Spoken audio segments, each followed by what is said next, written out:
Hi കൂട്ടുകാരെ, പുതിയൊരു സ്റ്റോറിയിലേക്ക് എല്ലാവർക്കും സ്വാഗതം. അങ്ങനെ വർഷയാണെങ്കിൽ എരിവ് കയറ്റി കൊടുക്കാൻ കേട്ടോ നമ്മുടെ ശ്രീകാന്താണെങ്കിൽ ആകെ ടെൻഷൻ അടിച്ചിരിക്കുകയാണ്. ഇനി അച്ഛനെന്തെങ്കിലും സംഭവിച്ചാൽ സ്വത്തുക്കൾ മുഴുവൻ ആ ഗുണ്ടയുടെ കൈക്കലാകുമല്ലോ എന്ന് കരുതി ആകെ ടെൻഷൻ അടിച്ചിരിക്കുകയാണ് കേട്ടോ. ഇനി എന്താണൊരു വഴി?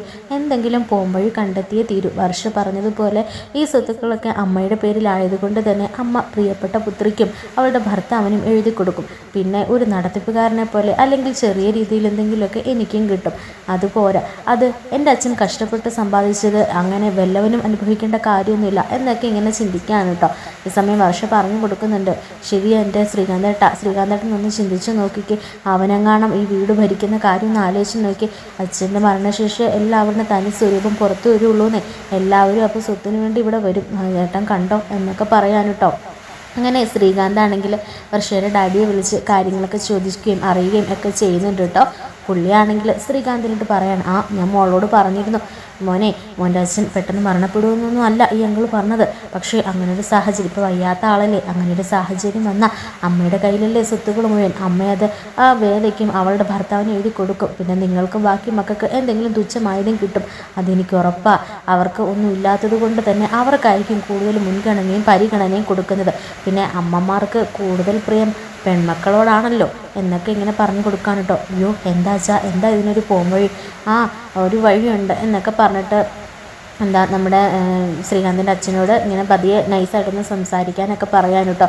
കാര്യങ്ങളൊക്കെ വേണ്ട വിധത്തിൽ ഞാൻ ചെയ്തോളാം എന്നൊക്കെ നമ്മുടെ ശ്രീകാന്തൻ പറയാൻ കേട്ടോ. അപ്പോൾ വർഷയാണെങ്കിൽ കാര്യം നടന്നല്ലോ എന്ന് കരുതി സന്തോഷത്തിൽ അങ്ങ് പോകുകയാണ് കേട്ടോ. വർഷയുടെ മനസ്സ് മുഴുവൻ എങ്ങനെയെങ്കിലും ആ സ്വത്തുക്കൾ മുഴുവൻ കൈക്കലാക്കുക എന്ന് മാത്രമായിരിക്കും കേട്ടോ. ശേഷം നമ്മുടെ ശ്രീകാന്താണെങ്കിൽ ഇങ്ങനെ ചിന്തിച്ചിരിക്കുകയാണ്, എന്തായിപ്പോൾ ചെയ്യുക, അച്ഛനോട് എങ്ങനെ ഇതൊന്ന് അവതരിപ്പിക്കും. എനിക്കാണെങ്കിൽ ടെൻഷനായിട്ട് വയ്യ. അച്ഛൻ ഇനി വേറെന്തെങ്കിലും വിചാരിക്കുമോ, ഇനി ഞാൻ സ്വത്ത് ചോദിച്ചു എന്ന് കരുതുമോ? അങ്ങനെയൊന്നും കരുതില്ലായിരിക്കില്ലേ എന്നൊക്കെ ഇങ്ങനെ പറയാൻ കേട്ടോ. അങ്ങനെ ശ്രീകാന്താണെങ്കിൽ അച്ഛന് മുൻപിൽ ഒരു നാടകം കളിക്കാൻ തന്നെ തീരുമാനിക്കുകയാണേ. അങ്ങനെ ശ്രീകാന്താണെങ്കിൽ അച്ഛൻ്റെ മുറിയിലേക്ക് പോകുന്നുണ്ട്. അച്ഛനാണെങ്കിൽ ടാബ്ലറ്റ് കഴിച്ചുകൊണ്ടിരിക്കുകയായിരിക്കും കേട്ടോ. എന്താ ഒരു വയ്യാഴിക? ഒന്നുമില്ല, ഈ ഗുളിക കഴിക്കുമ്പോഴേ നല്ല ഉണരുമോയെന്ന് പോലും അറിയില്ല, അമ്മാതിരി ഉറക്കമായിരിക്കും എന്നൊക്കെ പറയാൻ കേട്ടോ. എന്താ അച്ഛന് തീരെ വയ്യേ? പഴയ ഒരു ഇതൊന്നും ഇപ്പം കിട്ടുന്നില്ലടോ. ഇല്ലടാ, ശരീരത്തിന് ആകെ ഒരു അസ്വസ്ഥതയും വയ്യാഴികയും ഒക്കെയാണ്. കിടത്താണ്ട് ഈശ്വരനങ്ങ് വിളിച്ചാൽ മതി. ഇപ്പം അതേ ഉള്ളൂ പ്രാർത്ഥന. എല്ലാം സുഖ സൗകര്യങ്ങളും അനുഭവിച്ചു, എല്ലാം കണ്ടു, എല്ലാം കേട്ടു. ഇനിയിപ്പോൾ അങ്ങ് പോയാൽ മതി. എന്താച്ചാ ഇങ്ങനെയൊക്കെ പറയുന്നത്? അങ്ങനൊന്നും ഉണ്ടാവില്ല. അച്ഛന് ഒരു കുഴപ്പമില്ല. ഒരു അറ്റാക്ക് വന്നെന്ന് പറഞ്ഞാൽ ഇത്രയ്ക്ക് അങ്ങ് ഇതാവേണ്ട കാര്യമൊന്നുമില്ല. അറ്റാക്ക് വന്ന മനുഷ്യന്മാർ എത്രയോ വയസ്സ് വരെ എത്രയോ കാലം ജീവിക്കുന്നു. ഈശ്വരൻ ഇപ്പം വിളിച്ചാലും ഞാൻ പോകും. പക്ഷെ വേദ ആ ഒരു കാര്യത്തിൽ മാത്രമേ ഉള്ളൂ മനസ്സിലൊരു കനലായിട്ട് കിടക്കുന്നത്. അച്ഛൻ എന്തിനാ അവളുടെ കാര്യങ്ങളൊക്കെ ചിന്തിക്കുന്നത്?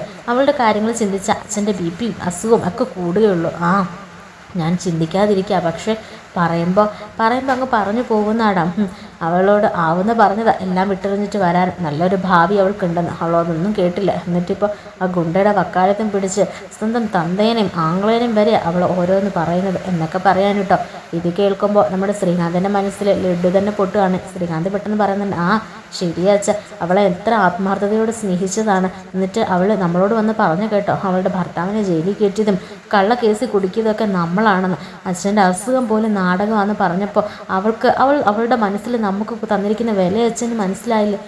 ഇനി ഇതിനെക്കുറിച്ചൊന്നും സംസാരിക്കേണ്ട, അതാ നല്ലത് എന്ന് പറയാൻ കേട്ടോ. പിന്നെയാണ് ഇപ്പം നമ്മുടെ ശ്രീകാന്ത് പറയാണ്, എന്ത് പറയാനാ, എനിക്ക് ഇപ്പം ഞാൻ ഇന്ന് ഓഫീസിലേക്ക് വരണില്ല കേട്ടോ നാളെ. അതെന്താടാ? എനിക്ക് അർജൻറ്റായിട്ടൊരു സ്ഥലം വരെ പോകണം. സ്ഥലമോ? എവിടെ? അത് ഒരു ഫ്രണ്ടിൻ്റെ ഒരു കാര്യത്തിന്. എന്ത് കാര്യം? ഏത് ഫ്രണ്ടിൻ്റെ അടുത്ത്? അത് പിന്നെ അച്ഛനറിയത്തില്ല. അവനുമായിട്ട് ഞാൻ മുമ്പുള്ളൊരു പരിചയമാണ്. അവന് കോടാനുകോടി സ്വത്തുക്കളുണ്ട്. അവന് ഒരു പെങ്ങളോ ഉള്ളൂ. പെങ്ങളാണെങ്കിൽ ഒളിച്ചോടിപ്പോയി വിവാഹം കഴിച്ചതാണ്. അവനാണെങ്കിൽ ആ സ്വത്തുക്കൾ അവനും അവൻ്റെ അച്ഛനും കൂടിയായിരുന്നു എല്ലാം നോക്കി നടത്തിയിരുന്നത്. സ്വത്തുക്കളെല്ലാം അമ്മയുടെ പേരിലായിരുന്നേ. അതിനിപ്പോൾ എന്താന്നോ, അവൻ്റെ അച്ഛനാണെങ്കിൽ ഈ കഴിഞ്ഞ ഇടയ്ക്ക് മരിച്ചു. എന്തു പറ്റി? എന്താണെന്നറിയില്ല, വാഹനാപകടമോ അങ്ങനെ എന്തോ ആയിരുന്നു. അപ്പോൾ മരിച്ചപ്പോഴത്തേക്കിനാണെങ്കിൽ സ്വത്തിൻ്റെ പേരും പറഞ്ഞുകൊണ്ട് ഒളിച്ചോടിപ്പോയ പെങ്ങൾ വന്നിരിക്കുന്നു. അപ്പോൾ ഇവനാണെങ്കിൽ കൊടുക്കാൻ പറ്റില്ല എന്ന് പറഞ്ഞു. അല്ലെങ്കിൽ സ്വത്തിൻ്റെ ഒരു പോർഷൻ അങ്ങ് കൊടുത്തേക്കാമെന്ന് പറഞ്ഞു. 3/1 അങ്ങനെ എന്തോ അവൻ പറഞ്ഞെന്ന്. പക്ഷേ അവൾക്ക് മൊത്തം വേണമെന്ന്, അവൾക്ക് വിവാഹത്തിനായിട്ടൊന്നും നൽകിയിട്ടില്ല എന്നൊക്കെ പറഞ്ഞ് അവൾ കേസ് കൊടുത്തിരിക്കുക. സ്വത്താണെങ്കിൽ അമ്മയുടെ പേരിലുമല്ലേ, അമ്മയാണെങ്കിൽ ഇപ്പം മകളുടെ പക്ഷത്ത്, അവൻ പെരുവഴിയിലാകുന്ന ലക്ഷണമാണ്. അച്ഛൻ്റെ കൂടെ ആ ഒരു ബിസിനസ്സും സാമ്രാജ്യമൊക്കെ വളർത്തിയെടുക്കാൻ അവനും ഒരുപാട് കഷ്ടപ്പെട്ടതാ എന്നൊക്കെ പറയാൻ കേട്ടോ. അതെന്ത് പരിപാടി അങ്ങനെ കാണിക്കുന്നത്, അതിലെല്ലാം മോശമല്ലേ. എന്തായാലും സ്വത്തെന്ന് പറയണത് അച്ഛനമ്മമാരുടെ സ്വത്തുക്കൾ അത് മക്കൾക്ക് ഒരുപോലെ വീതിച്ചു കൊടുക്കേണ്ടതാണ്. പിന്നെ ഈ പെൺകുട്ടി ഒളിച്ചോടിപ്പ് വിവാഹം കഴിച്ചല്ലേ, അപ്പോൾ വീട്ടുകാരായിട്ട് സഹകരണമൊന്നും ഇല്ലായിരുന്നോ? വീട്ടുകാരായിട്ട് സഹകരണം 3 വർഷം 2 വർഷം കണ്ടായി പോയിട്ട് മരണം കേട്ടപ്പോഴാണ് വന്നു കഴിഞ്ഞപ്പോൾ സ്വത്തിൻ്റെ കാര്യം പറയുന്നു. അപ്പോൾ അവർക്കൊക്കെ കൊടുക്കേണ്ട ഒരു കാര്യമില്ല. അത്രയും നാളും പഠിപ്പിച്ച് വലുതാക്കി അവർക്ക് വേണ്ടുന്ന എല്ലാം കൊടുത്ത് എല്ലാം രീതിയിലും വളർത്തിയെടുത്ത് വരുമ്പോഴത്തേക്കിനും കണ്ണി കണ്ട ഒരുത്തിൻ്റെ കൂടെ ഒളിച്ചോടി പോകുന്നവർക്ക് എന്തിനു സ്വത്തൊക്കെ കൊടുക്കാനാ, അതിൻ്റെ ഒരു ആവശ്യമില്ല എന്നൊക്കെ പറയാൻ കേട്ടോ. അതൊന്നും പറഞ്ഞിട്ട് കാര്യമില്ല അച്ഛാ. കോടതിയുടെ മുമ്പിൽ ചെല്ലുമ്പോൾ ഇതൊന്നും വില പോകില്ല. അമ്മയാണെങ്കിൽ മകൾക്ക് സൈഡുമാണ്. ഇതാ പറയുന്നത്, ജീവിച്ചിരിക്കുമ്പോൾ തന്നെ മക്കൾക്കുള്ള എന്താണോ അതൊക്കെ അങ്ങ് നീക്കി വെച്ചിരിക്കുകയാണെങ്കിൽ പിന്നെ ഭാവിയിൽ വഴക്കോ അടിയോ ബഹളോ ഒന്നും ഉണ്ടാക്കേണ്ട കാര്യമില്ലല്ലോ എന്നൊക്കെ പറയാൻ കേട്ടോ. ഉടനെ ശ്രീകാന്തിനെ ഇങ്ങനെ അച്ഛൻ നോക്കുന്നുണ്ട്. അല്ല അച്ഛൻ, ഞാൻ പറഞ്ഞതാ, നീ പറഞ്ഞതിലും കാര്യമുണ്ട്. അച്ഛനമ്മമാർ ജീവിച്ചിരിക്കുമ്പോൾ തന്നെ എന്തൊക്കെയാണോ ചെയ്യേണ്ടത് അതങ്ങ് ചെയ്തു വെക്കുകയാണെങ്കിൽ നാളെ മക്കൾ തമ്മിൽ അടിയില്ലല്ലോ. അല്ലെങ്കിൽ പിന്നെ അവർ തമ്മിൽ തർക്കമാകും. പിന്നെ കൊടുക്കേണ്ടവനൊന്നും കിട്ടത്തുമില്ല, അനുഭവിക്കാൻ അർഹതയില്ലാത്തവൻ അനുഭവിക്കുകയും ചെയ്യും. അതാ ഇപ്പം നടന്നുകൊണ്ടിരിക്കുന്നത്. അപ്പം അതിൻ്റെ കേസിന് അവൻ എന്നെയും കൂടെ ഒന്ന് വിളിച്ചിരുന്നു, ഒരു വക്കീലിനെ കാണാനേ എന്നൊക്കെ പറയാനുണ്ട്. നീ പോയിക്കോ, സാരമില്ല എന്നിങ്ങനെ പറഞ്ഞിട്ട് ശ്രീകാന്ത് അച്ഛനെന്തെങ്കിലും അച്ഛൻ്റെ സ്വത്തുക്കളെ പറ്റി പറയുന്നുണ്ടോ എന്നറിയാൻ വേണ്ടി ഇങ്ങനെ നിൽക്കുകയാണേ. എന്താടാ നിൽക്കുന്നത്?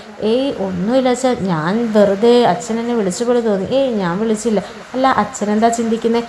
അല്ല നീ പറഞ്ഞപ്പോഴാണ് ഞാനും ആലോചിച്ചത്, നാളെ പെട്ടെന്നൊരവസരത്തിൽ ഞാൻ മരിച്ചു പോയാൽ എന്ന് ഞാനിങ്ങനെ ചിന്തിക്കുകയായിരുന്നു. അച്ഛൻ എന്തൊക്കെയായി പറയുന്നത്?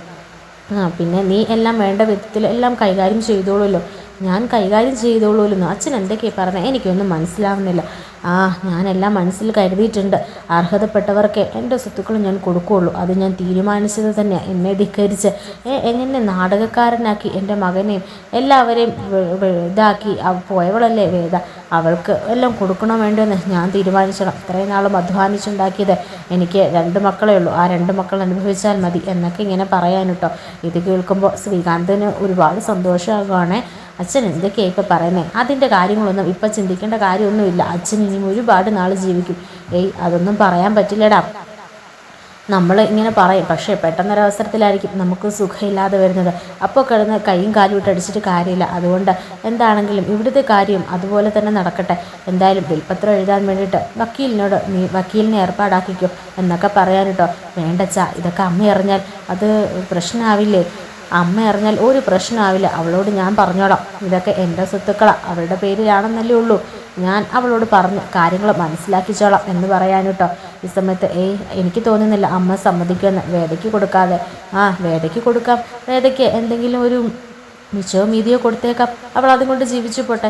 എന്തായാലും ഈ കോടാനുകോടി സ്വത്തുക്കളിൽ ഒരു പങ്ക് അവൾക്ക് ഞാൻ കൊടുക്കുന്നില്ല. പിന്നെ അവൾക്ക് വേണ്ട കുറച്ച് ഇതെന്തായാലും ഞാൻ കൊടുക്കും. ജനിപ്പിച്ചതല്ലേ. അവൾ എത്രയെന്ന് പറഞ്ഞാലും കുറേ കാലം എൻ്റെ മകളല്ലായിരുന്നോ? ഇപ്പോഴല്ലേ അവൾ വലിയ ആളായതും എന്നെ ധിക്കരിക്കാൻ തുടങ്ങിയതുമൊക്കെ. ഇത്രയും കാലം ഞാൻ കൊഞ്ചിച്ച് വളർത്തിയവളല്ലായിരുന്നോ? നിങ്ങളെക്കാളൊക്കെ ഞാൻ സ്നേഹിച്ചത് അവളെയായിരുന്നു. എത്ര ബ്രില്യൻ്റായ കുട്ടിയായിരുന്നു. അവളുടെ ജീവിതം പോയ പോക്ക്. എന്തായാലും അവൾക്ക് ഞാൻ ഒന്നും കൊടുക്കാതിരിക്കില്ല. എൻ്റെ മനസ്സതിനെ അനുവദിക്കില്ല. പക്ഷേ എല്ലാം ഞാൻ ചെയ്തോളാം. നീ അതിനെക്കുറിച്ചൊന്നും ചിന്തിക്കേണ്ട. അതൊക്കെ എൻ്റെ മരണശേഷം നിങ്ങൾ അറിഞ്ഞാൽ മതി എന്നൊക്കെ പറയാൻ കേട്ടോ. അച്ഛൻ്റെ ഇഷ്ടമില്ല, അച്ഛൻ എന്തെങ്കിലും ചെയ്യും എന്ന് പറഞ്ഞിട്ട് ശ്രീകാന്ത് പോവുകയാണ്. ശ്രീകാന്തിനൊരു സംശയമുണ്ട്. കാരണം വേദയുടെ കാര്യങ്ങൾ പറയുമ്പോൾ അച്ഛൻ ഇത്ര ഇമോഷണൽ ആവുന്നുണ്ടല്ലോ. ഇനി അച്ഛൻ വേദയ്ക്ക് നല്ലൊരു ശതമാനം കൊടുക്കുമോ എന്നൊക്കെ ഇങ്ങനെ ചിന്തിക്കാൻ കേട്ടോ. ഈ കാര്യങ്ങളെല്ലാം വർഷയോട് വന്ന് പറയാണേ. അല്ല, ഇപ്പം നിങ്ങൾക്ക് എവിടെ നിന്ന് കിട്ടി ഈ ഒരു ഫ്രണ്ട്? അച്ഛൻ്റെ മുൻപിൽ ഈ കാര്യങ്ങൾ ഡയറക്റ്റായിട്ട് അവതരിപ്പിക്കാൻ എനിക്കൊരു മടി. അതുകൊണ്ട് ഞാൻ ഇൻഡയറക്റ്റായിട്ടൊന്ന് ചെന്ന് നോക്കിയതാണ്. എന്നിട്ട് അച്ഛൻ എന്ത് പറഞ്ഞു? അപ്പോൾ പറഞ്ഞ കാര്യങ്ങളൊക്കെ പറയാൻ കേട്ടോ. അപ്പോൾ അച്ഛൻ്റെ സംസാരത്തിൽ നിന്ന് ഒരു കാര്യം മനസ്സിലായല്ലോ. എന്തായാലും വേദയ്ക്ക് സ്വത്തുക്കളുണ്ട്, പക്ഷേ ഒരു ചെറിയ ശതമാനമേ ഉള്ളൂ. അവളുടെ വിവാഹത്തിന് വേണ്ടിയിട്ട് ഒന്നും ചെയ്തിട്ടില്ലായിരുന്നല്ലോ എന്നൊക്കെ പറയാൻ കേട്ടോ. പറയാൻ പറ്റില്ല. അച്ഛൻ പെട്ടെന്നൊരവസരത്തിൽ മരിക്കും, അല്ലെങ്കിൽ അച്ഛൻ്റെ മനസ്സിൽ വേദനയുള്ള സ്നേഹം കൂടുകയൊക്കെ ചെയ്താൽ നിങ്ങൾക്ക് ഉള്ളതുപോലെ തുല്യ അവകാശം അവൾക്കും കിട്ടും. പിന്നെ അവളുടെയും അവൻ്റെയൊക്കെ അഹങ്കാരം നമ്മൾ കാണും, നമ്മുടെ ഒപ്പത്തിനൊപ്പം എത്തും. അതിൻ്റെ ആവശ്യമൊന്നുമില്ല എന്നൊക്കെ പറഞ്ഞ് ശ്രീകാന്തിനെ പിരികേറ്റാണ് കേട്ടോ. അപ്പോൾ ശ്രീകാന്ത് പറഞ്ഞിട്ട് അത് പറഞ്ഞത് ശരിയാണ്. അങ്ങനെ നമ്മുടെ ഒപ്പത്തിനൊപ്പം അവൾ വളരണ്ട, അവൾ എന്തൊക്കെയാണ് ഇവിടെ കാണിച്ചു കൂട്ടിയത്, അവളോട് ഞാൻ ആവുന്ന പറഞ്ഞല്ലേ അവനെ വിട്ടിട്ട് വരാൻ. എന്നിട്ട് അവൾ അതും കേൾക്കില്ല, എന്നിട്ട് നമ്മളൊക്കെ തെറ്റുകാരനായ രീതിയിൽ അവളുടെ സംസാരം എന്നൊക്കെ പറഞ്ഞിട്ട് പറയുന്നുണ്ട് കേട്ടോ. എന്തായാലും അച്ഛൻ നല്ലൊരു തീരുമാനമായിരിക്കും എടുക്കുക അല്ലേ എന്ന് നമുക്ക് വിശ്വസിക്കാം അല്ലേ എന്നൊക്കെ ഇങ്ങനെ വർഷയോട് പറയാൻ കേട്ടോ. അപ്പോൾ വർഷയും അതിന് വേണ്ടുന്ന കാര്യങ്ങളൊക്കെ ചേട്ടൻ പുറകിൽ നിന്ന് അങ്ങ് ചെയ്ത് കൊടുത്താൽ മതി. വേദയോടുള്ള വെറുപ്പും വിദ്വേഷമൊക്കെ അച്ഛൻ്റെ മനസ്സിൽ വളർത്തിയെടുക്കുക, അതേ ഇപ്പം നമ്മളെക്കൊണ്ട് ചെയ്യാൻ കഴിയുള്ളൂ. അല്ലെങ്കിൽ ഇതൊക്കെ അങ്ങ് അവളുടെ കൈകളിലാവും. അതുകൊണ്ട് നമുക്ക് ഒരു കൂടുതൽ കിട്ടണമെങ്കിൽ ഇങ്ങനെ എന്തെങ്കിലുമൊക്കെ ചെയ്തിട്ടേ കാര്യമുള്ളൂ എന്നൊക്കെ പറയാൻ കേട്ടോ. എല്ലാം അതിൻ്റെ വഴിക്ക് നടക്കട്ടെ, എന്തെങ്കിലും ഒരു വഴി നമുക്ക് നോക്കാം എന്നൊക്കെ പറയാൻ കേട്ടോ. ശേഷം ഈ കാര്യങ്ങളൊക്കെ വർഷയാണെങ്കിൽ വർഷയുടെ അച്ഛനെ വിളിച്ച് പറയുന്നുണ്ട് കേട്ടോ. അച്ഛനും ഒരുപാട് സന്തോഷമാകാണ്. എന്നിട്ട് അച്ഛൻ പറയുന്നുണ്ട്, എന്തൊക്കെ പറഞ്ഞാലും വേദയോട് ഒരു സോഫ്റ്റ് കോർണർ തോന്നാനൊരിടേ നിങ്ങൾ വരുത്തരുത്. അച്ഛൻ്റെ മുൻപിൽ വേദ എപ്പോഴും തെറ്റുകാരിയും ഒക്കെ ആയിക്കോണം എന്നൊക്കെ ഇങ്ങനെ പറയുന്നുണ്ട്. അതിപ്പോൾ അച്ഛൻ പറയേണ്ട കാര്യമുണ്ടോ? അതൊക്കെ ഞാൻ ഏറ്റു. പിന്നെ ശ്രീകാന്തിന് സംശയമൊന്നും തോന്നില്ലല്ലോ? ഏട്ടന് സംശയമൊന്നുമില്ല. ഏട്ടനോട് ഞാൻ കാര്യങ്ങൾ പറയേണ്ട വിധത്തിൽ പറഞ്ഞു കൊടുത്തിട്ടുണ്ട്. അതേതായാലും നന്നായി. ഞാനേ ശ്രീകാന്തിനെ ഒന്ന് വിളിക്കട്ടെ എന്നിങ്ങനെ പറഞ്ഞിട്ട് ശ്രീകാന്തിനെ ഫോൺ ചെയ്യാനുണ്ട്. അപ്പോൾ ശ്രീകാന്ത് സംഭവങ്ങളെല്ലാം പറയാൻ കേട്ടോ. നിങ്ങളെടുത്ത തീരുമാനം നല്ലത് തന്നെയാണ്. മനുഷ്യൻ്റെ കാര്യമില്ലേ, എപ്പോഴാണ് എന്നാ ഒന്നും പറയാൻ പറ്റില്ല. അതുകൊണ്ട് ഇങ്ങനെയൊക്കെ ഒരു തീരുമാനങ്ങൾ ജീവിച്ചിരിക്കുമ്പോൾ തന്നെ എടുക്കുന്നത് നല്ലതാണ്. നമ്മൾ കഷ്ടപ്പെട്ടുണ്ടാക്കുന്നത് വല്ല ദണ്ടിയും കൊണ്ട് ഗുണ്ടയും തിന്നേണ്ട കാര്യമൊന്നുമില്ലല്ലോ. അതൊക്കെ എൻ്റെ മക്കളും നിങ്ങൾക്കിപ്പോൾ ഉണ്ടായ ആ കൺമണിയും ഒക്കെ അനുഭവിക്കേണ്ടത് എന്നൊക്കെ പറയാൻ കേട്ടോ. ഈ സമയത്തായിരിക്കും നമ്മുടെ ചന്ദ്രശേഖരൻ അതുവഴി പാസ് ചെയ്യുന്നത്. അങ്ങനെ സ്വത്തുക്കളുടെ കാര്യങ്ങൾ ശ്രീകാന്ത് ഫോണിലൂടെ പറയുന്നത് കേട്ടിട്ട് അവിടെ നിൽക്കാൻ കേട്ടോ. ഈ സമയത്തായിരിക്കും നമ്മുടെ ചന്ദ്രശേഖരൻ ഞെട്ടിപ്പോകുന്നത്. അതായത് ശ്രീകാന്തിൻ്റെ മനസ്സിലിരിപ്പ് മുഴുവൻ അറിയുകയാണ് കേട്ടോ. അതായത് വേദയ്ക്ക് സ്വത്ത് കൊടുക്കുമോ എന്നുള്ള പേടിയിലാണ് താൻ കള്ളക്കഥകൾ ഉണ്ടാക്കി തൻ്റെ മുൻപിൽ പറഞ്ഞതെന്നും അതുപോലെ തന്നെ എത്രയും പെട്ടെന്ന് വിൽപ്പത്രം അച്ഛനെ കൊണ്ട് എഴുതിപ്പിക്കണമെന്നും എങ്ങനെയെങ്കിലും സ്വത്തുക്കൾ മുഴുവൻ ശ്രീകാന്തിൻ്റെ പേരിലാക്കണമെന്നും ഒക്കെയുള്ള ശ്രീകാന്തിൻ്റെ വർഷയുടെയും ചതി നമ്മുടെ അച്ഛൻ തിരിച്ചറിയാൻ കേട്ടോ. അങ്ങനെ ആദ്യം ഒന്ന് ഹൃദയം തകർന്നു പോകാൻ കേട്ടോ. ഇത്രയും വിശ്വസിച്ച മകൻ തനിക്കിട്ട് പാര വെക്കുകയാണല്ലോ എന്ന് മനസ്സിലാക്കി അച്ഛനാണെങ്കിൽ ആകെ ഒന്ന് വിതുമ്പുന്നുണ്ട് കേട്ടോ. ശേഷം മുറിയിലേക്ക് ചെന്നിട്ട് അച്ഛൻ കടുത്ത തീരുമാനം തന്നെ എടുക്കുകയാണ്. അതായത് വിൽപ്പത്രം എന്തായാലും ഞാൻ തയ്യാറാക്കുന്നുണ്ട്. അതെൻ്റെ 3 മക്കൾക്കും ഒരുപോലെ ആയിരിക്കും. എന്തൊക്കെ പറഞ്ഞാലും വേദയെ തള്ളിക്കളയാൻ എനിക്കാവില്ല. അതുപോലെ തന്നെ സ്വത്ത് മോഹിച്ച് അവൻ്റെ പെങ്ങന്മാർക്ക് കൊടുക്കില്ല പോലും. അവനും അവൻ്റെ പെണ്ണുമ്പിളക്കും മക്കൾക്കും മാത്രം മതി. അപ്പോൾ ബാക്കിയുള്ളവരൊക്കെ വെറുതെക്കാരാ. എൻ്റെ ഭാര്യയും എൻ്റെ അമ്മയും എല്ലാവരും അടങ്ങിയ രീതിയിൽ ഞാൻ ഈ സ്വത്തുക്കൾ എന്തായാലും വീതിക്കുകയുള്ളൂ. എന്തായാലും എനിക്ക് നാളെ പെട്ടെന്നൊരു അപകടം വരുമോ എന്തെങ്കിലും ചെയ്താൽ എൻ്റെ മക്കൾ പെരുവഴിയിലാവരുത്. അതുപോലെ തന്നെ എൻ്റെ ഭാര്യ ഇങ്ങനെയൊന്നും വിശ്വസിക്കാനൊക്കില്ല. ഇവനൊക്കെ നാളെ ഏത് രീതിയിൽ നമ്മളോട് തിരിച്ചു പെരുമാറുമെന്ന്. അപ്പോൾ എല്ലാ ചതിയും ഈ കുടുംബത്തിൽ നടത്തിയത് ഇവനായിരുന്നല്ലേ. എന്തായാലും ഇവനൊക്കെ ഉള്ള പണി ഞാൻ കൊടുക്കുന്നുണ്ട് എന്ന് പറഞ്ഞിട്ട് സ്വത്തുക്കൾ മുഴുവൻ 3 മക്കളുടെ പേരിലൊക്കെ തുല്യ അവകാശത്തിൽ എഴുതാനും അതുപോലെ തന്നെ തൻ്റെ ഭാര്യയുടെ പൂർണ്ണ സമ്മതത്തോടുകൂടി ഭാര്യയുടെ മരണശേഷം അങ്ങനെ കുറേ ചിട്ടകളും ഇതൊക്കെ വെച്ചിട്ടായിരിക്കും കേട്ടോ നമ്മുടെ അച്ഛനാണെങ്കിലും വിൽപ്പത്രമൊക്കെ തയ്യാറാക്കുന്നത്. ഇതൊന്നും അറിയാതെ നമ്മുടെ ശ്രീകാന്ത് മുഴുവൻ അവനും വർഷയ്ക്കും കിട്ടുമെന്നുള്ള ധാരണയിൽ വളരെ സന്തോഷത്തോടെ ഇരിക്കുന്നതും കാണിക്കുന്നുണ്ട് കേട്ടോ.